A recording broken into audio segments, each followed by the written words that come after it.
the thing is about all my anxiety is about the unknown. Right. So when I know what's going to happen or have an idea of it, my anxiety is controllable. All my anxiety is about unknown things. I like the unknown. Yeah. Well, you're a normal person. I wouldn't say You know, that. I Now slow down. But I do like the unknown. I don't really. I like the unknown. It's there's something fun about it, but when it comes to work and a high pressure situation, I just would like. I'm not going to freak out if something happens on the. I mean, when we do stand up, I mean, every night's kind of the unknown. You don't know what the crowd's going to be like. Especially with your act. Yeah. I know. I'm taking that one. Sorry. Yeah, go ahead. I mean that pitch was right down the center. Yeah. What are some of the unknown things you get anxiety over? Like for real anxiety? Yeah. What's the thing? Well, like, if like someone I love or, like a family member like leaves, like I don't know if they're ever going to come back. Leaves for what? Like for dinner work or something? Yeah. So say, yeah, right. Like if you go up the street, if I'm with you, if I'm in your house and you're like, hey, I'm going to go out and run to the store and get milk or something. If you're not back and I give myself times, like 8 minutes, at the 9th minute, my heart starts to go a little faster, and then I start to think that something happened to you. Wow. He's crazy. I know. Yeah. You didn't and then know I start that to think till now? something happened to you. I can control it a lot better now, but when I was like 10 years ago, like it would be like I would text you, call you, and if you didn't pick up the phone, if you pick up the phone, it's okay. No. But if you don't pick up the phone, I think something horrible happened. You said something in there that is pretty much normal that we all think about, but it was the time factor that makes you nuts. Yeah, the 9th minute. I mean, I like if self-aware. Yeah. my wife goes down to Philly with the kids, and I know it's a 2-hour ride, and now we're pushing 2.5. Then I start getting that type of feeling. Give him a call or something. Yeah, but not 9 minutes when he's just going to the corner store. Yeah. Yeah. Right? Do you So get this? your window of psychosis is wider than his is. His I think is it's more narrow. relatively normal because I think everyone does have that. You don't get nervous if like your wife is saying, oh, like you're at the show now and say, oh, the kid, I won't be home till 11 o'clock tonight, 11 p.m. I'm teaching a late class and then going out with friends for drinks. You won't be sitting there so nervous, like, when's that door going to open? At 11? At 11 p.m.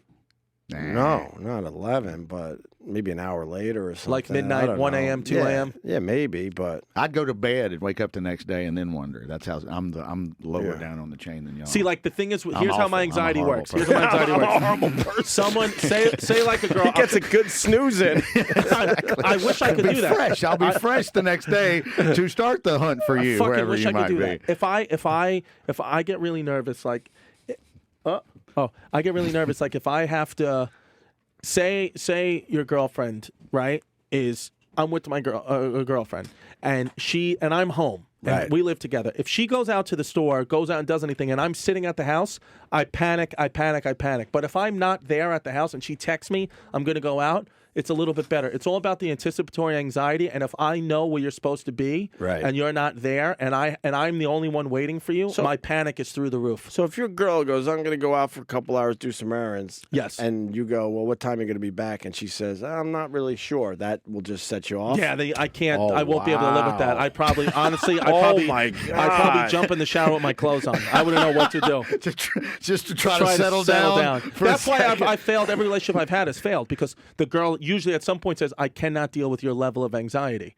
And that's, I think, why my comedy is at times, kind of turns a weird way because I don't look like the kind of guy who would have all these mental issues, but I do. Is there a pill for that? Oh yeah, I mean, but the problem is the double-edged sword is then you lose your creativity. If I had a job where I didn't need to be creative, I would probably be on medication. Right. But doing that, I can't. Give me one more before we move on.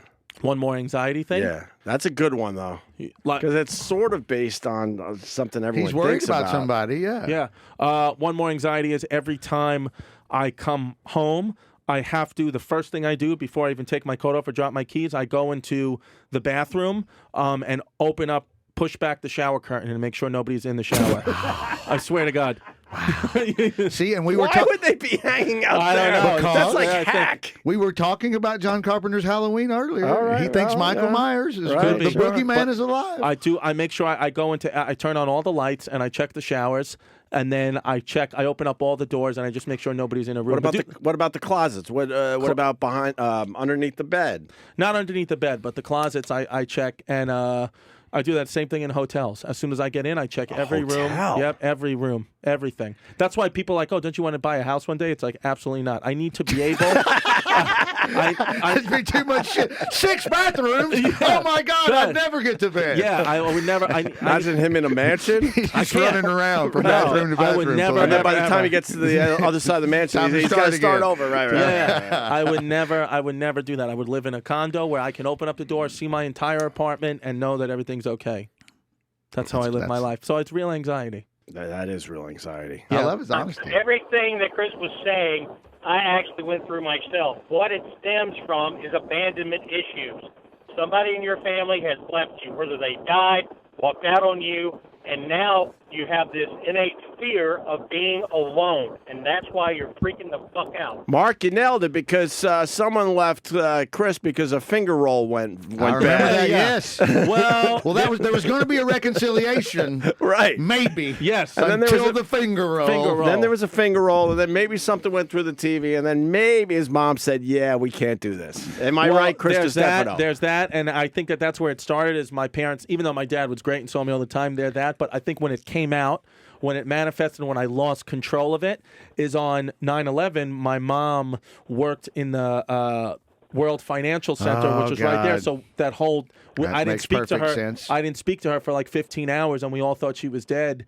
And so for 15 hours, my anxiety that was like dormant pretty much came to life, and all these fears about you left for work and you're dead. Oh, well, now it came makes to real. sense. And then it became, so nice try, you fucking asshole. No. With your psychoanalysis. Yeah. Wait, I never knew that. See, About the to get big worried. thing, So, what happened with your mom? Why didn't She- you guys get a hold of her for 15 hours? No during cell all that? phone, because the cell phones didn't work at the time, and my mother, just in a panic, forgot her cell phone at that. She just evacuated the building, and then the trains and buses and everything shut down, so she had to walk from downtown Manhattan all the way to Ridgewood, Queens, which is Right. How the 15 fuck? miles or Which whatever. bridge do you go across? Walk to? over the Brooklyn Bridge. People were walking on the BQE, like Gee, everything. Right, I heard about So that. she didn't come home. And then when she came home, I thought that because I had convinced, my body was convinced that she was gone. Oh, she my was dead. God. So when she came home for the first, it felt like an eternity, but I don't know how long it really was. I thought she was a ghost, and I thought that I was like dreaming it and Having some sort of and surreal- Eileen was shaking me, being like, "Honey, she's here, she's home, she's here." But my brain was like, "You're asleep, Chris. You're dreaming. Your mom is here." And I was acting like I was having a bad nightmare, fully awake. It was crazy. You were just losing it? You were I crying and all wasn't that? crying. I was yelling, mom, like mom stuff right in front of her, and she was like, I'm here. What's going on? I'm here." Well, that explains everything. Yeah. So it's crazy. How close to the towers was she? Right, the World Financial Center. And then across the street? Right, You know, right there. Yeah, right across this. Right in. It's in the same area. Her building was damaged too. It was Building 7. Yeah. That's what it was. Wait, she was in Building 7? Yeah. That obviously did so, come down. Yeah. So she was. I mean, she was in the thick of it all. Well, And the then government took out Building 7 was. Right, allegedly. Yeah. But then I remember all that stuff. With a UFO. I remember Yeah, she exactly. got home. I think it was Bigfoot. and she got home, Driving the UFO. Yeah, Sorry, exactly. Chris. and she had blood all over her knee. And I instantly got enraged. I was like, "What the fuck happened?" And she's like, No, I fell in Brooklyn." And I was like, "You escaped 9/11 and then you just fell in Brooklyn?" She's like, "Yeah, a piece of the pavement was up and I fell." I was like, "No." New York City will still get you. Yeah, no, I was like, yeah. I was like, "You're still gonna get sued." No, but that's where it all started, and that was 2001, obviously. From 2001 to about 2007, it was I couldn't be in a relationship with a girl because every girl that I dated, it manifested the panic I had from my mother on her. So when a girlfriend would, I dated one girl who was a waitress, so she would work until 1 a.m. or whatever Right. it is, and I wouldn't be able to. My whole life would revolve around making sure she was home. So I would miss things and alter my life to go pick her up. And if I couldn't pick her up, I couldn't function. Oh, my and there would be God. times where, her phone dies or she doesn't get a text, she doesn't text me when she's home and my life would be completely altered.